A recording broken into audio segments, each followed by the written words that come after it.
Hello बच्चों, देखो बच्चों, इस क्वेश्चन में हमें क्या दे रखा है। एक कंटेनर है जिसमें इथेन और इथीन का मिक्सचर है, ठीक है। और उस कंटेनर का वॉल्यूम दे रखा है आपको 41 लीटर।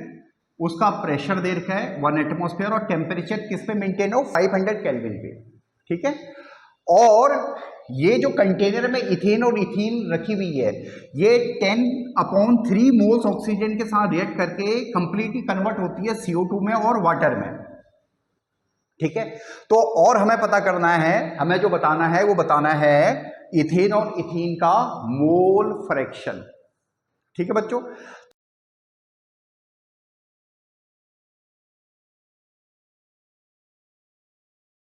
तो देखो बच्चों, सबसे पहले हम इस क्वेश्चन में क्या करेंगे कि इस कंटेनर में कितने मोल्स हैं, ये इथेन और इथीन के कंबाइंड कितने मोल्स हैं, ठीक है।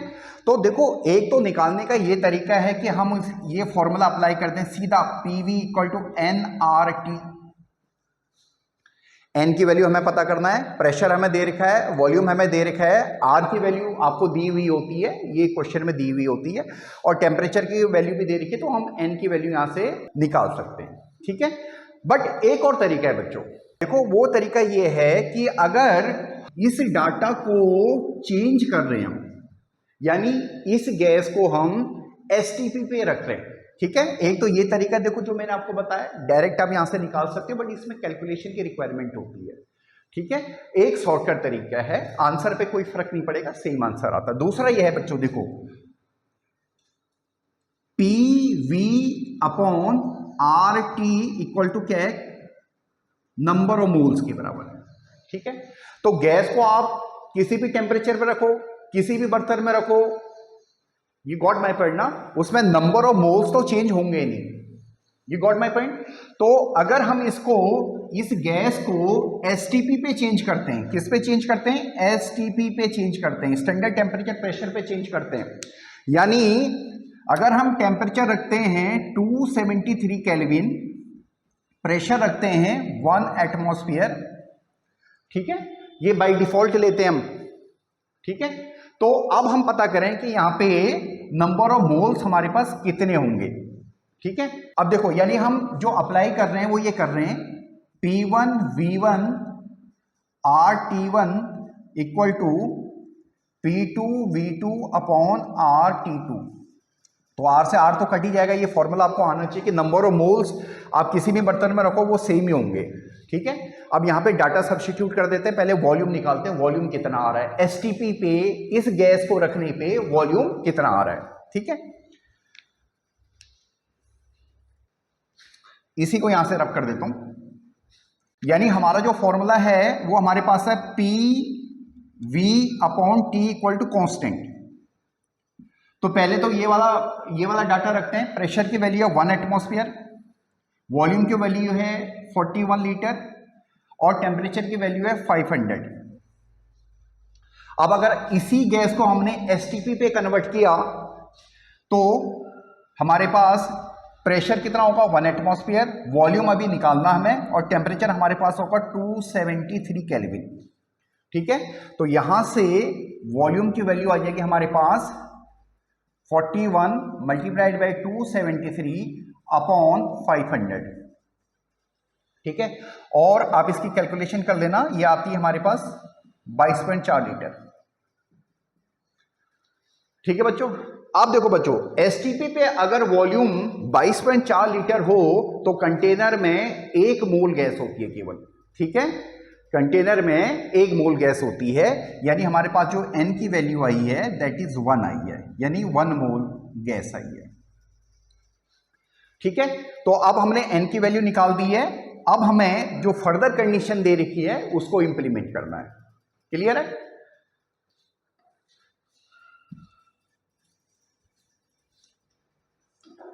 इथेन अगर बर्न होगा, देखो इथेन का फॉर्मूला क्या होता है, C2H6, ये ऑक्सीजन के साथ अगर बर्न होगा तो ये देगा हमें CO2 + वाटर,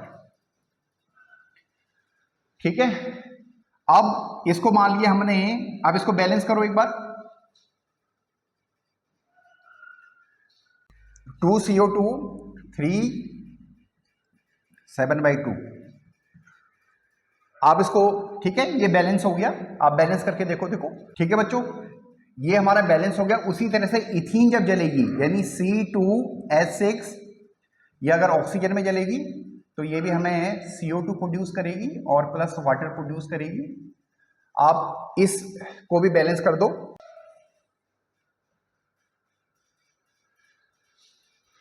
ठीक है, तो ये हमारे पास बैलेंस आ गई है, ठीक है। दोनों इक्वेशन को बैलेंस करना बहुत जरूरी है। अब देखो बच्चों, अब हम इसमें फर्दर इंप्लीमेंट करते हैं कि जो कंडीशन हमें दे रखी है, ठीक है। इथीन के मोल और इथेन के मोल दोनों का सम हमारे पास कितना है, 1 मोल है, ठीक है। तो हम एक के मोल को x मान लेते हैं, ठीक है। मान लिया हमने इथेन के मोल को x माना, तो आप इस इक्वेशन को x से मल्टीप्लाई कर दो, और क्योंकि दोनों का मोल का सम कितना है, 1 है, तो ये हमारे पास आ जाएगा 1 - x, ठीक है। अब देखो ऑक्सीजन हमारे पास कितनी कंज्यूम हो रही है, देखो इस इक्वेशन में, ये इक्वेशन 1 बोल लो, इक्वेशन 2 बोल लो, इसको रब कर देता हूं।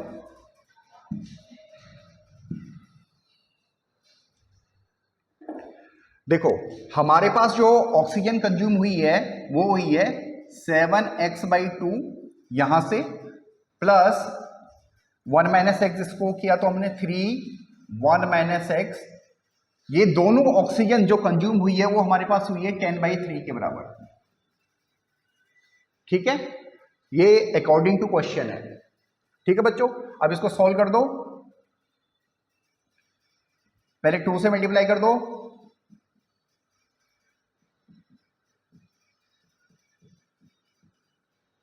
थ्री से भी मल्टीप्लाई कर सकते हो या क्रॉस मल्टीप्लाई कर दो,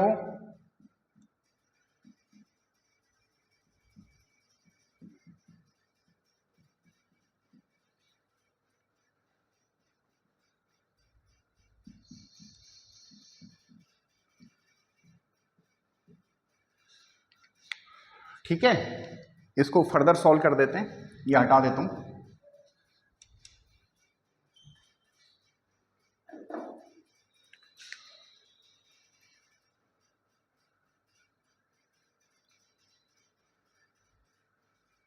-20 - 18 यानी 2, यानी x की वैल्यू आ गई हमारे पास 2/3, ठीक है बच्चों। यानी x की वैल्यू हमारे पास कितनी आई, 2/3 आई। तो x हमने किसको बोला है, इथेन को बोला है, तो इथेन के मोल्स हमारे पास कितने आए, 2/3, और इथीन के हमारे पास कितने आएंगे, अगर हम इसको लिख देते हैं इथेन, तो इथीन के कितने आएंगे, 1 - 2/3, क्योंकि दोनों का सम कितना है, 1 है, तो ये आ जाएगा हमारे पास 1/3, ठीक है। तो अब हमें इथेन और इथीन के मोल फ्रैक्शन हम निकाल सकते हैं। मोल फ्रैक्शन कैसे निकलता है, मोल्स उस इंटिटी के moles upon total number of moles, तो टोटल नंबर ऑफ मोल्स तो 1 ही है, ठीक है। तो इथेन के जो मोल फ्रैक्शन निकला, इथेन के 2/3 upon total number of moles 1, यानी 2/3। जब हम इसको चेंज करें तो 0.67 आ जाएगा, ठीक है, अप्रोक्सीमेट आ जाएगा, 2/3 तो ठीक है। और जब हम इथीन के मोल फ्रैक्शन की बात करेंगे तो इसके कितने, 1/3, टोटल नंबर ऑफ मोल्स 1, यानी ये हमारे पास 0.33 के अप्रोक्सीमेट आ जाएगा। एग्जैक्ट 2/3 अप्रोक्सीमेट करके ऐसे दिया होगा आपको, ठीक है। तो हमारे पास यहाँ पे इसके आगे 1/3 और अप्रोक्सीमेट करके 0.33, ठीक है। होप सो आपको ये समझ में आया होगा। तो एक बार मैं ब्रीफ कर देता हूँ बच्चों, इस क्वेश्चन में क्या था। देखो बच्चों, हमें एक कंटेनर में इथेन और इथीन का मिक्सचर दे रखा था, ठीक है। तो सबसे पहले हमने n की वैल्यू निकाली। हम डायरेक्ट यहाँ से PV = nRT से भी n की वैल्यू निकाल सकते थे, बट इसमें थोड़ा सा कैलकुलेशन की रिक्वायरमेंट होती है। तो हमने गैस को किस पे चेंज किया, STP पे चेंज किया। किस पे चेंज किया, STP पे। और STP पे 22.4 लीटर अगर किसी का वॉल्यूम आता है तो उसमें 1 मोल गैस होती है अवेलेबल, ठीक है। ये हमारे पास एक शॉर्टकट ट्रिक है और इसको हम प्रूव भी कर सकते हैं, ठीक है। तो यहां से जब हमने उसको एसटीपी पे चेंज किया तो हमारे पास n की वैल्यू 1 आ गई। फिर हमने इथेन और इथीन की ऑक्सीजन के साथ रिएक्शन लिख दी, बैलेंस किया उसको, और फिर हमने उसको इक्वेशंस को सॉल्व कर दिया। ठीक है, जो हमारी कंडीशन दे रखी थी कि टोटल नंबर ऑफ ऑक्सीजन जो यूज हुई है वो 10/3 मोल्स हुई है, उस कंडीशन के साथ हमने इसको सॉल्व कर दिया। वहां से हमारे पास मोल फ्रैक्शन ऑफ इथेन और इथीन आ गया। ठीक है बच्चों, चलो थैंक यू। कोई प्रॉब्लम हो तो आप कमेंट कर सकते हो।